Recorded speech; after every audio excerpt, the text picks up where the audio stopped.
अस्सलाम वालेकुम everyone. Welcome back to the channel. आज की पाइथन वीडियो में हम एक बहुत इंपॉर्टेंट कॉन्सेप्ट करने वाले हैं जो कि है लूप्स।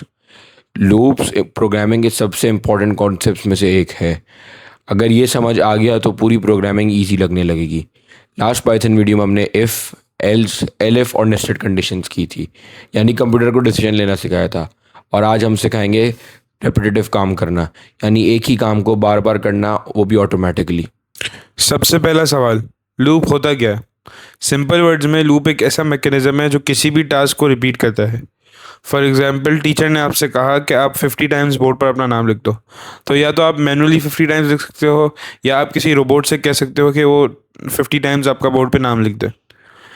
प्रोग्रामिंग में ये रोबोट बेसिकली लूप की तरह ही होता है। लूप्स की आखिर ज़रूरत कहाँ पड़ती है? सोचो, अगर तुम्हें 100 दफ़ा हेलो स्टेट लिखना है तो तुम क्या 100 दफ़ा प्रिंट स्टेटमेंट करोगे? बिल्कुल नहीं, लूप यूज़ करोगे। लूप से टाइम भी सेव होता है और कोड भी शॉर्ट और एफिशिएंट होता है। रियल वर्ल्ड में लूप्स यूज़ होते हैं गेम्स में, वेबसाइट्स में, एटीएम मशीन्स में, मोबाइल ऐप्स में और एआई और मशीन लर्निंग में भी। यानी प्रोग्रामिंग का एक बहुत बड़ा पार्ट लूप्स पर डिपेंड करता है।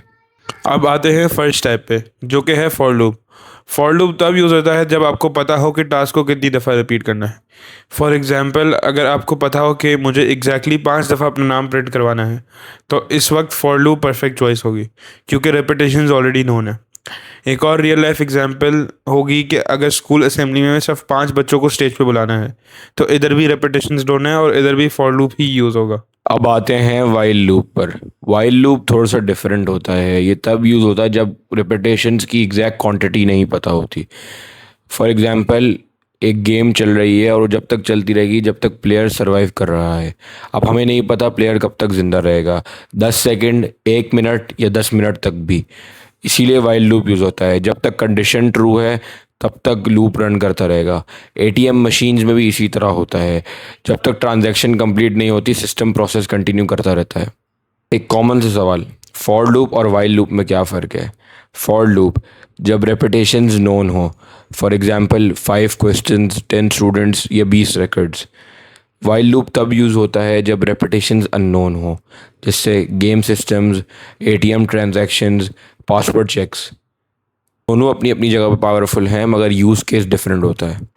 अब थ्योरी तो बहुत हो गई है, अब इसको थोड़ा प्रैक्टिकली भी देख लेते हैं पाइथन में रन करके। तो चलिए अब पाइथन में इसको देखते हैं कि लूप्स को हम कैसे यूज़ करते हैं।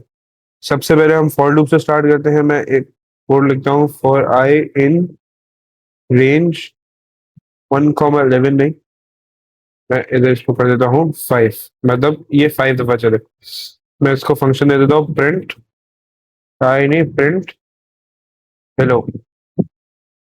तो अब ये क्या करेगा, बेसिकली ये आई को 3 दफ़ा प्रिंट करने का। इसको रन करके देखते हैं। हेलो को सर, हेलो को स्ट्रिंग में लिखना होगा सबसे पहले। तो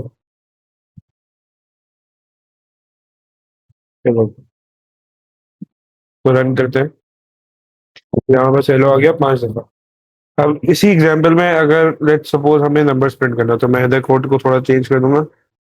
फॉर आई इन रेंज 1, 6 मैं प्रिंट करवाऊंगा क्या, आई। इसको रन करके देखते हैं क्या आउटपुट आता है। इधर 1 से 5 तक नंबर आ गए। मतलब ये बेसिकली क्या बताता है कि 1 से लेके 6 तक नंबर्स प्रिंट होते रहे।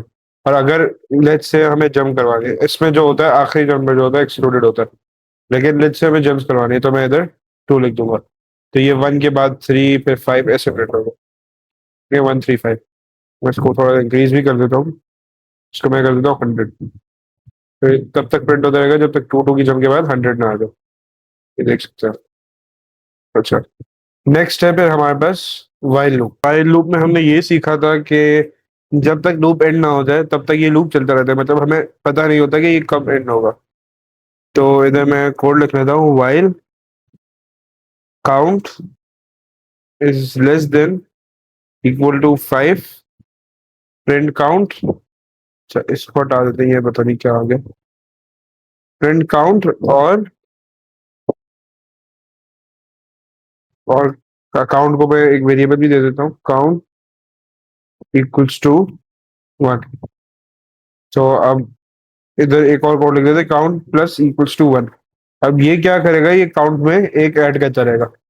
अब लेट्स से इधर हम कोई और वेरिएबल भी दे देते जिसका हमें पता नहीं है क्या वैल्यू होती, तो ये बेसिकली एक ऐसा लूप हो जाता है जो हम डिफाइन नहीं कर सकते कब एंड होगा, कब कहाँ से स्टार्ट होगा। ये ऐसा लूप होता है। हम उसको रन करके देखते हैं।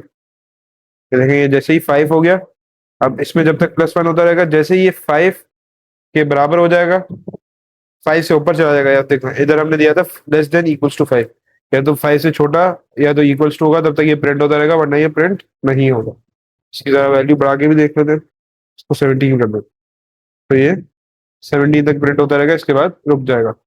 अब इसके जो अननोन इटरेशंस होती है कि कब तक चलेगा, इधर आप एक वेरिएबल डाल सकते हैं जो यूजर जिसमें यूजर वैल्यू इनपुट करे। लेट्स से मैं इधर एक इनपुट ले लेता हूँ, वाइल काउंट नहीं, मैं इसको रख देता हूँ less than equals to Y. मैं वाई एक वेरिएबल ले लेता हूँ, मैं वाई का एक वेरिएबल भी बना लेता हूँ, Y equals to int input enter number.